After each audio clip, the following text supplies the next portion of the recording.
All right, welcome back to another episode of Spanky 2.0 Rebuild. This is gonna be a fun little deal here. Instead of me posting, racing, and everything else that we got going on, if something pops up in between now and the next like 8 to 10 weeks on some things that I have to be waiting for this rebuild, we'll post it obviously. But today, as you just saw from the video last posted, we got the breakdown, everything tore apart on the front end of the motor. We are going to be pulling the transmission and the motor out of Spanky tonight. We got Anthony rolling over. He went and got the cherry picker from my dad's house. I was scrambling and he was scrambling. We were looking for a plate. The goes on top of the intake, and just so happens that I have it sitting right in the garage in the house. So we're gonna bolt that down on there so we can hook up the chain to the hoist and get this motor pulled out of here. But first, I'm gonna try to probably pull out the transmission first, because this has an older style K-member on it. It's a chrome, a mild steel, old school K-member. We haven't changed it because we've had good luck with it. The car works very good at the track, so why change it up? But the motor mounts for this new motor, when we put this motor in, we actually lowered it a tad and did a little bit of fitment processing, and Matt actually welded them on the K-member. So normally you could just disconnect them off of the K-member where it slots down in from the motor mounts. This time we're gonna have to unbolt the actual mount itself off the block and pull the motor out. So I'm gonna get working on that. Anthony should be here anytime with the chain hoist, and I'll have him working on pulling the drive shaft out, and we're gonna have the motor and tranny out of Spanky here tonight. So stay tuned for that. What's up, Dale? What's up, Dale? What's up? Whew, we're out here freaking breaking knuckles out here. Well, I just got the starter out. I just undid all the bell housing bolts up in yonder, and Anthony had to go to the store because I need a swivel to get the top two bell housing bolts off. For some reason, mine are missing. But we got the motor plate bolted on. Engine hoist is in the back of Anthony's truck when he gets back from the store getting the swivels. We'll hook that thing up to the front. I got 3 more bell housing bolts to get off. And then we're gonna leave the transmission. Actually, we're gonna pull the motor out and then drop the transmission and everything here in a second. So just waiting for him to get back with these swivels. Hello? What are you doing? Whoa, I'm doing burnouts.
we go.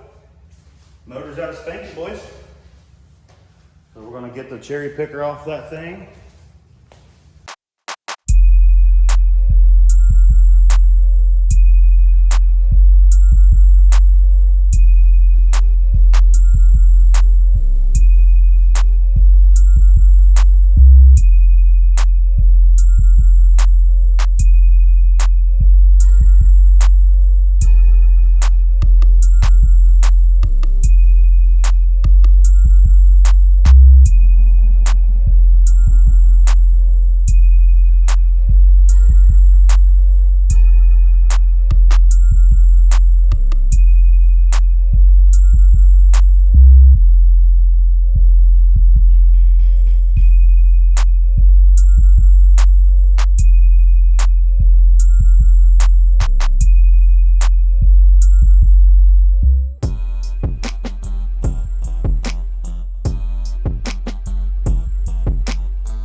He's running He's out.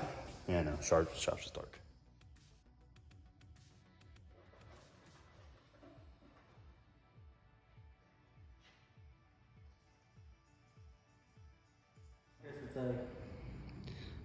All right. She is nude. Still got the shaft hanging though, you know what I'm saying? Transmission's out, guys. Motor's out. Anthony, what do you think about all this?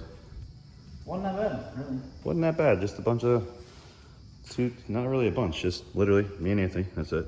Although we don't have the freaking lift yet. Yeah, I know. I'm slacking on the lift. We're supposed to be putting electric in so we can have lights, so we don't have to use our cameras for lights to take the car apart. But we're out here slinging, sweating nuts, getting this thing done for you guys.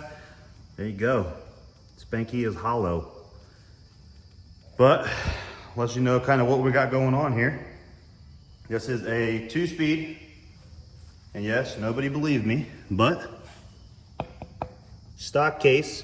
You don't see Reed on here or any other brand. Bull Loney stock case.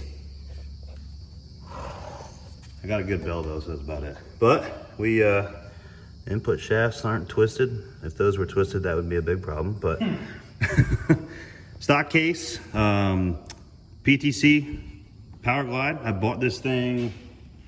Shit, when did we buy this? About 2.5 years ago when we were nitrous.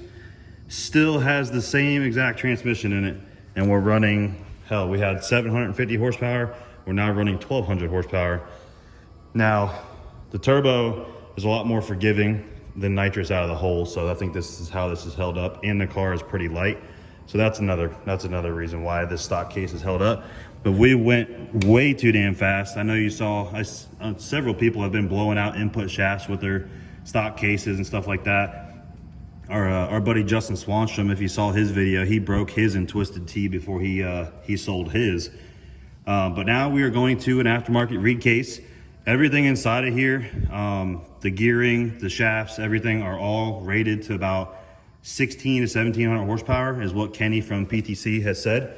So all they're gonna do is take all my internals out, give me an aftermarket Reed case, clean everything, new clutches, new seals on the front and the back, make sure the trans brake and everything is good, give me back my bypass tube, and hopefully he doesn't lose my damn low card thing, because I'll be pissed, it's expensive.